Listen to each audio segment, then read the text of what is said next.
Vamos lá, pessoal. Continuando ainda, né, com a parte de radiação ionizante, né? A gente tinha até comentado, né, na aula passada, o processo de ionização de um elemento, né, de uma partícula corpuscular. Ele fala o seguinte, ó, o processo de ionização é a reação de um átomo, né? A gente sabe que na natureza tudo é elemento químico, né? Então, e alguns desses elementos químicos, devido à sua quantidade de prótons, né, e elétrons, ele pode, né, ter uma certa instabilidade. Né? A gente vai ver alguns elementos aí que ele pode, né, ter essa certa instabilidade. Então ele fala o seguinte: a reação onde um átomo ou uma molécula perde a neutralidade e passa a ter uma carga positiva ou negativa, onde a gente chama, quando é positivo, de cátion, ou quando ela perde, né, cátion, quando ela ganha uma carga, ela é considerada como ânion, né?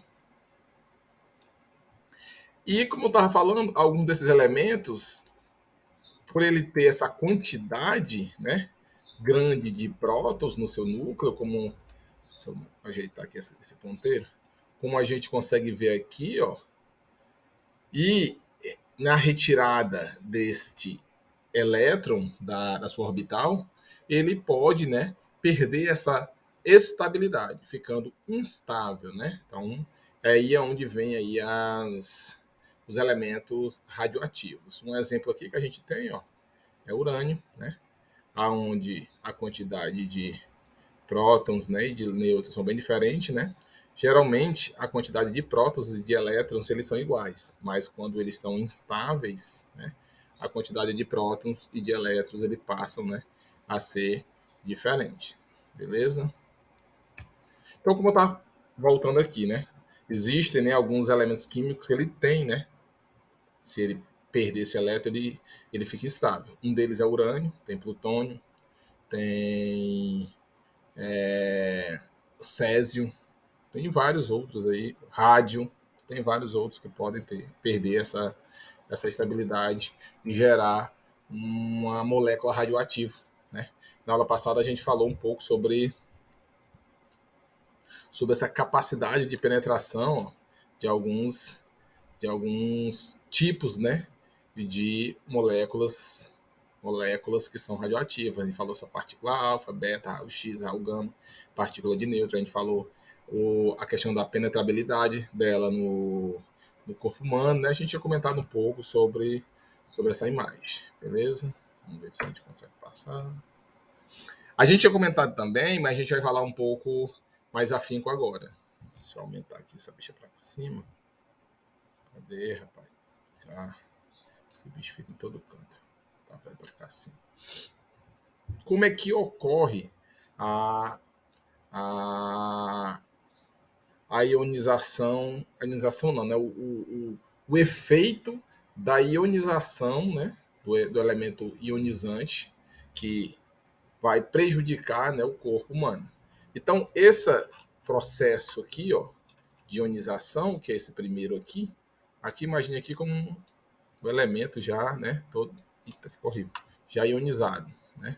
Ele produz esse peróxido de hidrogênio, como a gente falou lá, que são várias partículas de água, ela se desintegra não, né? Ela se desnaturaliza, né? Ela solta as suas ligações, formando outros compostos, né? Entre eles a gente tem aí o peróxido de hidrogênio, que é o H2O, H2O2, que é a água oxigenada.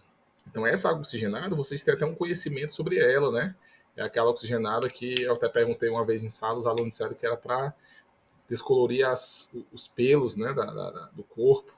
Então ele age desta forma mesmo, oxidando, né, nesse caso da célula, oxidando alguns tecidos. Então, lá no nosso núcleo, a gente tem um cromossomo, então ele vai atingir lá no cromossomo, danificando, né, parte desse cromossomo e, com isso, danificando, né, o DNA.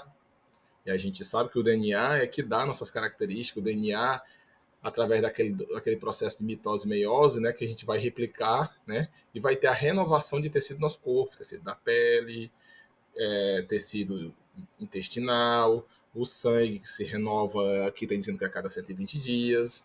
Então, se ele se renova de forma danificada, né, devido ao processo de radiação, então vai aparecer novos tecidos danificados, né, mutados, entendeu? Então é desta forma que ocorre o processo, né, de as doenças ocasionadas devido ao processo de radiação ionizante, beleza?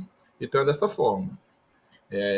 A formação, né, do peróxido de hidrogênio através da água que tem no nosso corpo. Esse peróxido de hidrogênio é uma água oxigenada que vai danificar o tecido celular. Esse tecido celular danificado, né, dentre eles tem o cromossomo, que está lá no nosso núcleo da célula. No cromossomo tem o DNA, né, que é o ácido desoxirribonucleico, que é ele que traz as nossas características genéticas, e com o processo de replicação, aí vai gerar tecidos anômalos no nosso corpo, né? Mutados. Beleza? Então é dessa forma que aparece, né? Com o processo de radiação ionizante, aparece a maioria das doenças devido a esse processo. Uma das doenças que ocasionam é a medula, que ocasiona a doença na medula óssea é o, ai meu Deus, esqueci. A leucemia, né? A leucemia é uma doença causada, é um câncer, né? De medula óssea. Lá na medula é ela, né? Que produz parte, né? Do nosso sangue, né? Ela é que é a produtora, né? Então, quando você tem esse processo de produção sanguínea de forma errada, já que o corpo ali estava exposto ao processo de radiação. Então, dê uma olhada aqui, ó. A gente no nosso sangue a gente tem, né, basicamente, tem a parte líquidas, que são as plaquetas, né, que é o plasma. E as outras partes que a gente tem, que são os glóbulos vermelhos, que são as hemácias, os glóbulos brancos, que a gente tem aí os leucócitos, monócitos, né? Leucócitos, somente os leucócitos, né? Os monócitos também. E dê uma olhada aqui em duas placas, imagine aqui como se fosse uma plaquinha de Petri, né? Um sangue normal, né? Com hemácias, plaquetas, alguns, né? Leucócitos, as hemácias que eles carregam parte, né, do oxigênio e do ferro. E aqui a gente tem, né, alguns leucócitos. Quando você tem uma quantidade de leucócitos, que são glóbulos brancos, que são os glóbulos de defesa do organismo, exagerado, está mostrando que o sangue ele está tentando se proteger.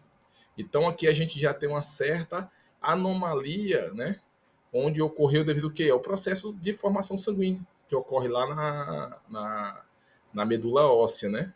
O tutano, né? Quem gosta de comer uma carne com bastante osso, lá na parte interna, que é o tutano, ali é parte, né, da medula óssea. É ali onde forma, né, o nosso sangue. Então ele fala que como o sangue se renova a cada 120 dias, e se tiver algum processo de deterioração, né, de um processo de radiação ionizante no nosso corpo, pode ser, né, que esse sangue ele venha se renovar de forma errônea, né? Venha se renovar produzindo aí um processo de doença, que uma delas, né, que é a doença no sangue, é a leucemia. Então, tratando em miúdos, quando você se expõe a níveis de radiação, né? Um exemplo aí, raios gamas, quem trabalha com gamografia, raio-x, quem trabalha em ambiente hospitalar, você pode, né, ter um dano na sua medula e na hora da formação do sangue ter aí uma doença, né? Uma das mais conhecidas é a leucemia. A gente tem outras inúmeras doenças que são também causadas devido à radiação ionizante. A gente tem, ó, o câncer, né? Que é a neoplasia maligna. Aqui a gente tem vários tipos de cânceres, ó. Neoplasia maligna na cavidade nasal, dos seios, né? Essa parte aqui, seios paranasais, neoplasia maligna dos brônquios, do pulmão, não só por radiação ionizante, né? Mas lá na parte de risco químico, a gente vai falar também da neoplasia maligna por brônquios e pulmão, e também lá na parte de. Quando a gente vai falar de pressões anormais, a gente também vai falar sobre algumas doenças de pulmão também. A gente tem a leucemia, que a gente acabou de falar há pouco. Que mais? Hipoplasia medular,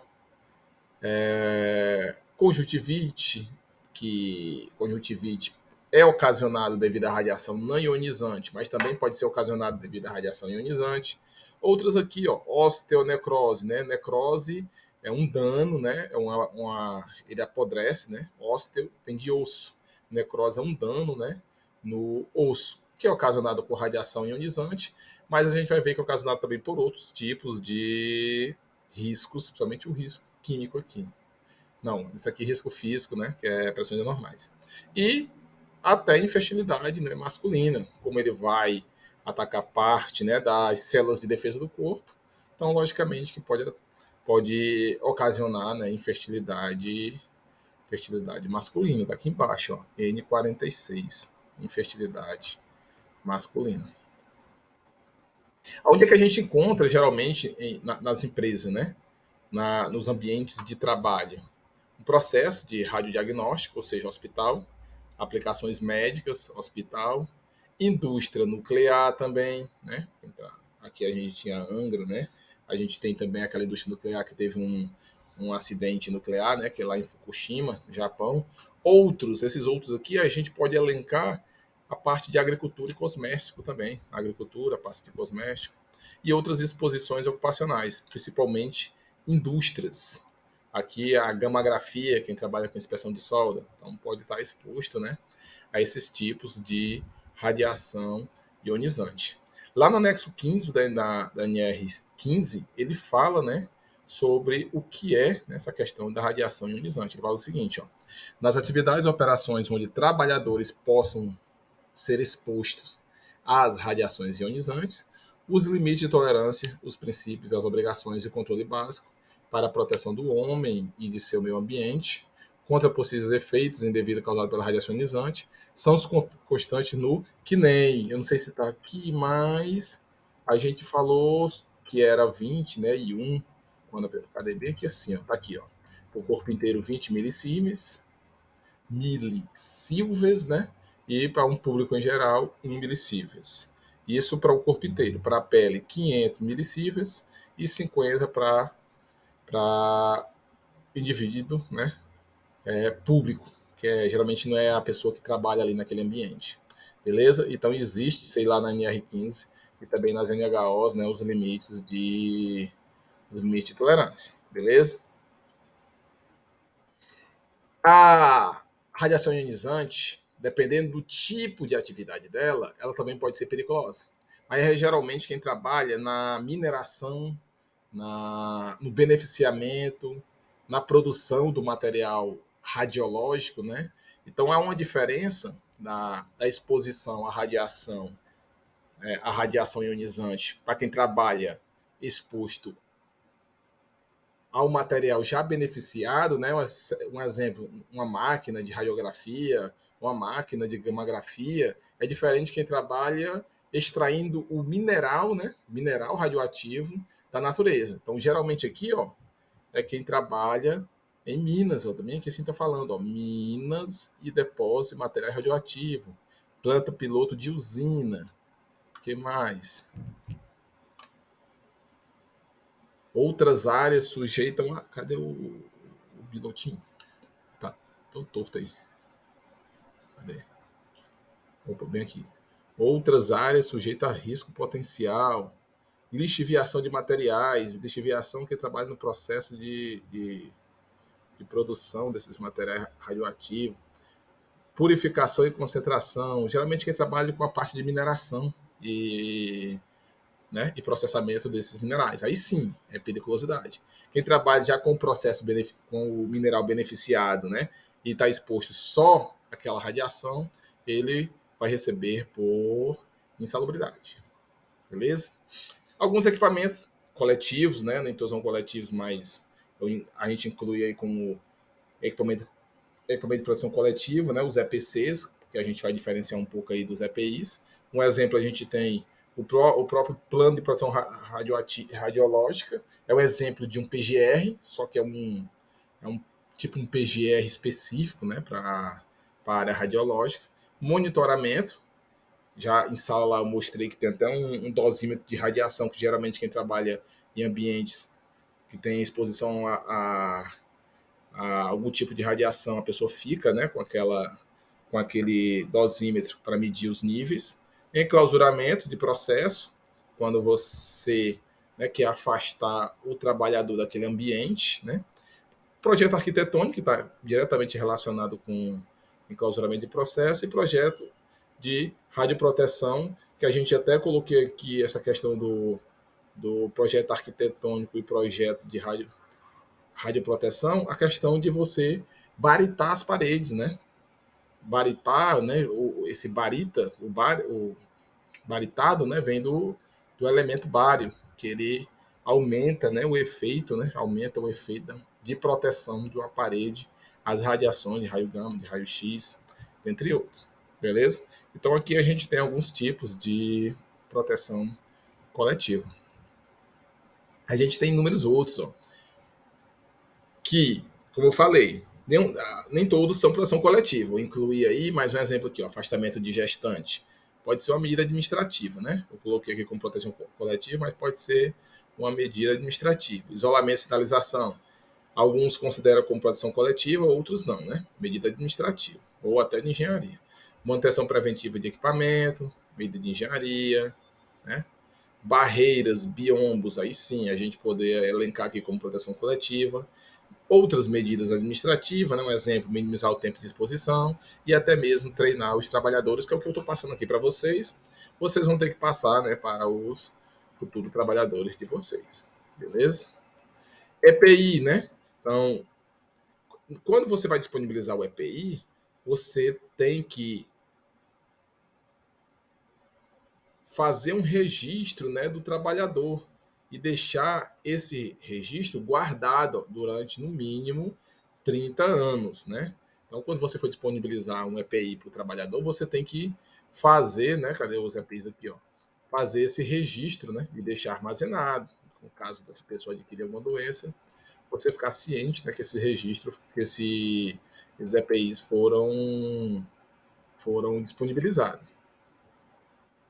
A dosimetria, né, que eu falei para vocês, ó, aqui é um dosímetro para verificar essa questão dos níveis de radiação, porque existem limites, né, de tolerância. Aqui ele pede, né, registro mensais de dose de radiação. Aqui são obrigatoriamente, né, os EPIs, a gente tem tudo, a gente chama de pumbrífero, né, que ele tem uma malha de chumbo protegendo, né, partes íntimas e partes do corpo que geralmente tem alguma ação, né, glandular, tireoide, gônadas. Então tem alguma ação, né, glandular. Então geralmente tem um aquecimento, pode provocar algum tipo de dano a curto prazo. Máscara, né? O nosso olho é muito irrigado, então pode ter algum problema. Óculos, máscaras, como o nosso rosto é muito irrigado, então pode ter algum problema aí no rosto. Óculos, plumbífero, né? Como eu falei, essa questão do plumbífero é a questão do chumbo. Luvas, né? Luvas e seringas blindadas. Ó. Esse blindado aqui é porque tem chumbo também, beleza? Então, falando aqui sobre a importância, né, dos EPIs. Também controle médico, né? Um oftalmológico quando você entra na empresa, que é o admissional, e anualmente também fazer o oftalmológico, porque boa parte das doenças devido a radiações, não só ionizante, como também não ionizante, são doenças oculares. A gente falou da ceratite, ceratoconjuntivite, a conjuntivite. Também muitas doenças de pele, né? E também de tireoide, porque essa tireoide ela que regula a questão hormonal no nosso corpo. Então é muito sério, né? A exposição, né, à radiação para ter alguma alteração na tireoide. E também inspeção de pele, controle médico hematológico, fazer sempre exame de sangue, contagem de plaquetas, hemácias, leucócitos, que é o que a gente tinha visto, né? Principalmente naquela doença que a gente falou que era leucemia. Então, sempre fazer um controle hematológico. E, por último, palestras educativas ao trabalhador, o treinamento em si, né, que é o que eu estou falando aqui para vocês, vocês vão ter que repassar para os trabalhadores, vão precisar treinar esses trabalhadores de vocês, beleza? Eu finalizo aqui a aula, nós tivemos, né, para a radiação ionizante, 2 aulas. Quando terminar a nossa aula em sala de aula, né, eu vou postar lá para vocês, né, para aqueles alunos que infelizmente estão faltando, atrasando, devido a ônibus. Beleza? Valeu, pessoal. Fico por aqui.